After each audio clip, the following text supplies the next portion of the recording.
Hey, you remember Secret Wars? From the 80s? We'll have that again, but written by a crazy person, who may be a genius, or maybe a super crazy person. This is the second month of Secret Wars, so some of these are number 1s and some of them are number 2s, which I'm sure some of you found hilarious. You know who you are, you monsters. Quick recap. Events called incursions started happening where two Earths from alternate universes would collide if one wasn't destroyed. Tony Stark and the Illuminati take on the role of destroying these other planets. However, eventually they fail and the main Marvel Universe collides with the Ultimate Marvel Universe to create Battleworld, a patchwork of kingdoms from multiple universes, all ruled over by Doctor Doom, who rules from the World Tree, commands a force of Thors, and sends people he doesn't like to the other side of a wall invested with zombies, aliens, and robots. Like I said, crazy or genius. Or, you know, alternate universe Game of Thrones fanfic writer. I can't even recap this. Great art, great writing, biggest event in comics happening right now. If you aren't reading it, what could I possibly say to change your mind? When was the last time the Ultimate Universe was good? I mean, other than the people who love Miles Morales, when was the last time it really had anything going for it? The cynic in me wants to say it was before Ultimatum, but I could probably be convinced to go as far as to say that it was around the time Hickman left to work on the main Avengers title. Since then, it's kind of limped on through shitty crossover after bad decision after bad decision. For years, the fans of the Ultimate Universe have been dragged through the mud by shitty events, pointless character deaths, insulting replacements for those characters, and overall poor writing. So it hurts me to say that Ultimate End doesn't end the cycle of pain, and I say that as someone whose first and still probably favourite comic book is Ultimate Spider-Man. We open with the heroes of the two Manhattans, Regular and Ultimate, being confronted by the Thors. Apparently their two domains on Battleworld have merged for a reason completely unrelated to the incursions, and they are not, in fact, the heroes we saw fighting in Secret Wars Issue 1. Which would have been nice if it could have been explained at the beginning of Issue 1, instead of 7 pages of main universe Spider-Man swinging around. The Thors tell them not to do anything about the domains merging, kill Hawkeye for being uppity and leave. Which leads me to the question, Bendis, what did Hawkeye do to you? This is the second time that Bendis has killed Hawkeye. Isn't once enough?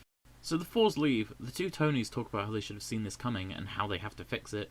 Main Universe Peter Parker hangs out with Ultimate Universe Gwen Stacy and Aunt May, and the book ends with two Hulks fighting on Rikers Island, freeing the prisoners and causing a bunch of heroes to be called in. What is the story of this book? Is the story of the heroes of the two worlds fighting to fix them being merged?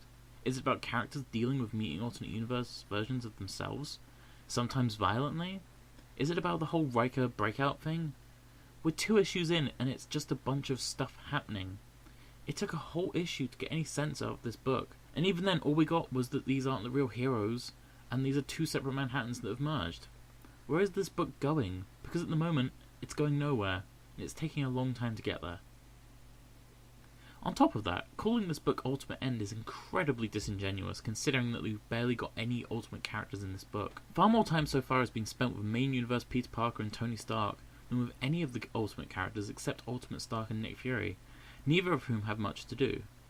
This was promised as the book that would wrap up dangling Ultimate Universe plot threads, but they're barely in their own finale. Miles Morales, an advertised part of this book, hasn't appeared yet, and characters that feel like they should have been here, say Ultimate Peter Parker, The Maker, Ben Grimm, Susan Storm, Jessica Drew, aka Spider-Man's female clone who has barely had a second look in since her creation, and hell, any of the Ultimate X-Men, are either not mentioned at all, or just kind of hiding in the background. If this really is the last story of the Ultimate Universe, it is a final kick in the balls to what was at one point a great line of comics. The individual character moments, especially Peter meeting up with Aunt May and Gwen Stacy, are charming, but that doesn't make up for what is ultimately a shitty book, and what is building up to be a terrible finale. Only pick this up if you're an Ultimate Universe completionist, and even then, only to wonder if Ultimatum maybe wasn't so bad, because at least stuff happened. In a perfect world, this is how it was always meant to be. Renew Your Vows, the story where one more day didn't happen and Peter Parker and Mary Jane Watson are still married. Also, easily the cutest Scotty Young cover ever of all the Scotty Young covers. The book opens with Pete and MJ discussing how more villains turning up has led to him spending more time with Spider-Man and less with her and their daughter Annie.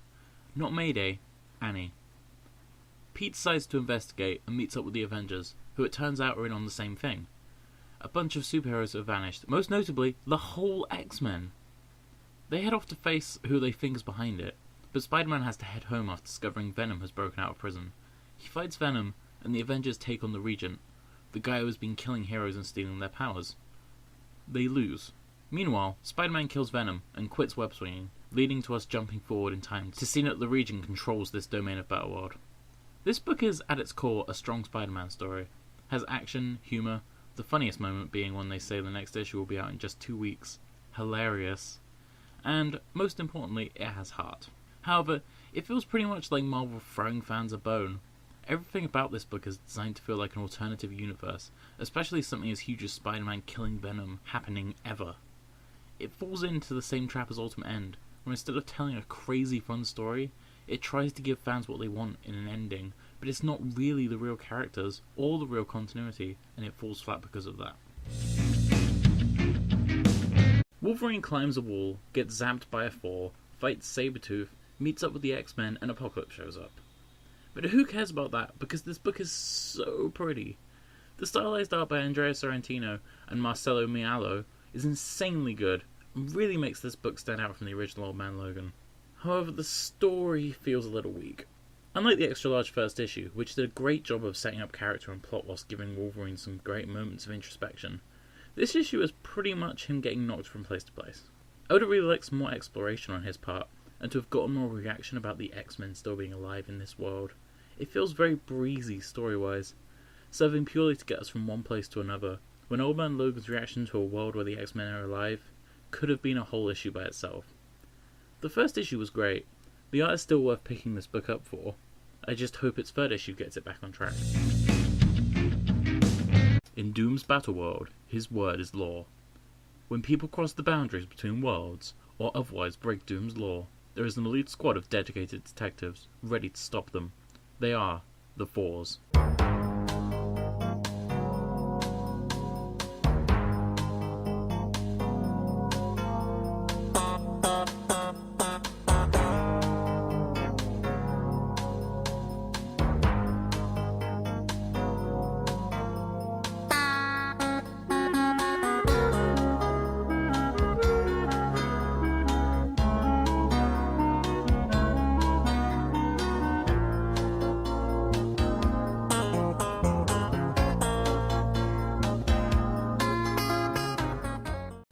Seriously though, Thors from alternate universes as homicide detectives? Brilliance. Pure brilliance. We open with a group of Thors led by Ultimate Thor and Beta Ray Bill, investigating the fifth body to turn up in a string of murders. It turns out they've caught an all thing, meaning that every Thor is now in on this investigation. They do a bit of detective work, battle some Ghost Riders and take them back to base, where they read the riot act by Police Chief Old Thor. Solve the case or hand in your badge. Badge in this case being Mjolnir. Ultimate Thor heads to talk to Frog Thor, and we learn that all 5 bodies are the same woman from different regions of Battleworld. They all meet up at a local cop bar before Beta Ray Bill goes off to meet his informant, Loki. Moments later he is found dead. His last words are that the woman is Jane Foster. This book is so much fun. The way it merges the Thor mythology and characters with procedural detective shows is both hilarious and surprisingly smart. This level of genre bending is exactly what Battleworld was made for. A story that could not be told in the main Marvel universe, but is incredibly fun and should be told. There isn't much to say about this book, other than that if you like police procedurals, or Thor, you will find it a great ride through 2 genres you thought should never meet until they did.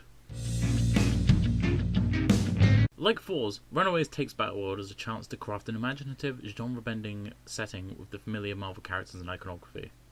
In this case, a superhero reimagining of The Breakfast Club. There isn't much story in the first issue. It's more setting up the characters and setting, along with a fair amount of humour. It's a far departure from the original Runaways, but presents one of the most fun settings on Battleworld. If you're a fan of teen heroes, then I would say give this book a shot. One of the things Secret Wars seems very adept at doing is weaponizing nostalgia, and nowhere is this more apparent than X-Men 92. Based on the team from the 90s X-Men cartoon, 92 targets every kid who grew up watching those cartoons, and hits. We open with our team playing laser tag at the local mall. Pretty much all the words I just said have been made obsolete by the internet. They play and Jubilee reveals that she's great at laser tag, because she's the hip, cool one. If we had a modern equivalent of Jubilee, they would probably love dubstep, speak in memes, vie in their battles, and have 2,000 gamer score in Halo. The team are attacked by a Sentinel, which they defeat, before meeting Baron Kelly. He tells them all about the Clear Mountain Institute, a place where mutants are reformed. They decide to investigate the Institute, and discover it is run by Cassandra Nova. Of course, they don't know she's a villain yet because Grant Morrison hasn't confused the world with his run of new X-Men. so they trust her and head inside. It all seems perfectly normal until she captures them, because how was this going to play out? Meanwhile, Xavier tries to contact them with his mind, but is blocked by Nova, who breaks his mind with her psychic powers. This book has a lot going for it.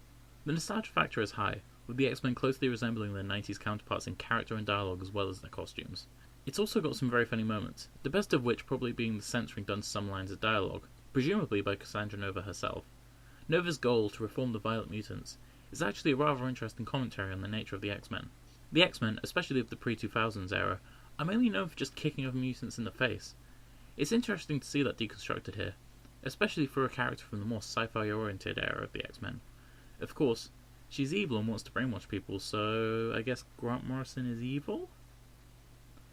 The book is slow at times, and the dialogue is intentionally, I feel, clunky to harken back to the cartoon, but it's a good nostalgia trip for any fan of that era of the X-Men. Secret Wars keeps chugging on.